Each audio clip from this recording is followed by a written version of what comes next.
मुस्तनसर हुसैन तारड़, ये नाम आते ही आपके जहन में उनकी शख्सियत के मुख्तलिफ पहलू आश्कार होते हैं। कॉलम निगार, फनकार, लिखारी, पीटीवी पर सुबह की नशरियात के अव्वलीन मेजबान और सफरनामा निगार। पाकिस्तान में सुबह की नशरियात की मेजबानी को आप उनके करियर का अहम संग-ए-मील कह सकते हैं। मुस्तनसर हुसैन तारड़ अपना तारुफ किस तरह कराना पसंद करेंगे, ये हम उन पर छोड़ते हैं। मैं अक्सर दोहराता हूँ खलील जबरान का एक कॉल, और उसने कहा कि भाई मैं कभी लाजवाब नहीं हुआ सिवाय उस शख्स के कि जिसने मुझसे पूछा हो कि तू कौन है। कौन है का जवाब नहीं दे सकते आप। हमने जब लिखना शुरू किया शुरू में तो बहुत जय्यद और बड़े बड़े नाम थे। कृष्ण चंद्र थे, मंटो तो खैर फौत हो चुके थे, बेदी थे, अशफाक साहब, मतलब इस तरह एक पूरी कहकशां थी अदीबों की। तो अब देखें कि वो अगर चले गए हैं तो उसके बाद अभी वो तसलसल है, जारी है। सिर्फ ये होता है कि उसको मैच्योर होने में कुछ टाइम लगता है।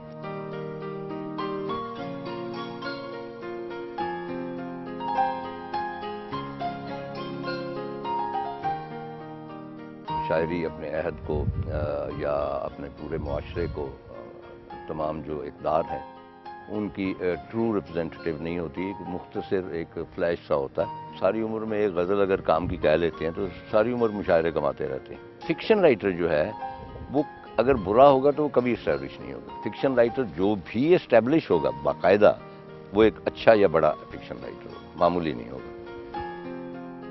सफरनामा उनकी मुनफरिद शनाख्त है।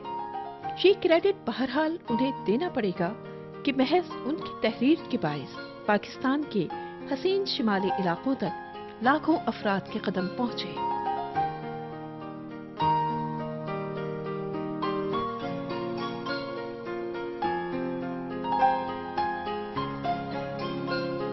हुंसा दास्तान से शुरू होने वाली खाना बदोशी को भरपूर पजीराई हासिल हुई।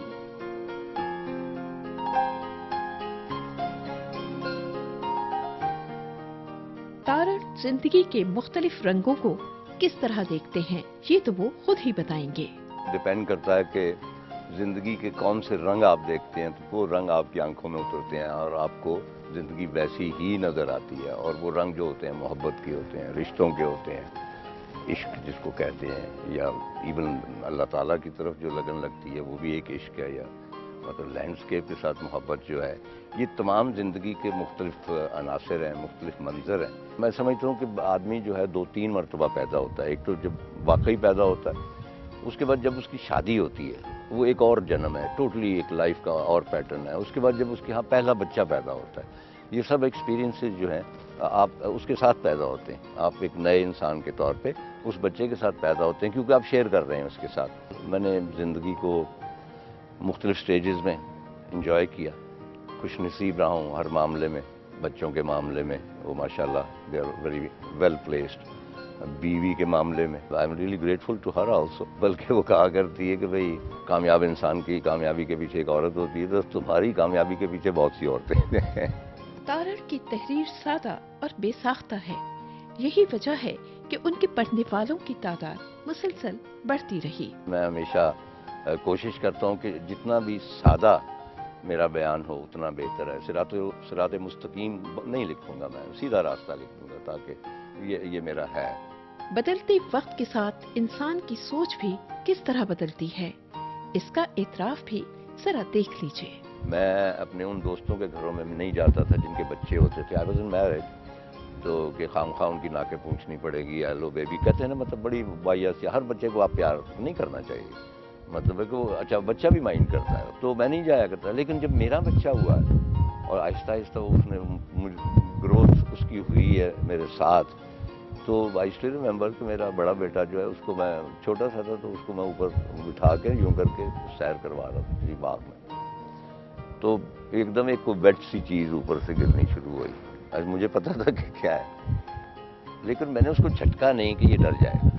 आई लेट इट फ्लो एंड मुझे कोई उससे नफरत नहीं आई, यकीन नहीं आई। That was my child, you know. तो ये चेंज जो था کہ ایک جگہ تو آپ بچوں کو برداشت نہیں کرتے اور دوسرا بچہ جو ہے وہ اس طرح. تو یہ اگین وہ آپ کو ایک بڑی دنیا سے آشنا کرتے ہیں بچے. بیشتر لوگوں کو وہ کچھ نہیں ملا جو مجھے ملا. میں اکثر کہتا ہوں کہ میں ایک بڑا ادیب نہیں ہوں، میں ایک خوش نصیب ادیب.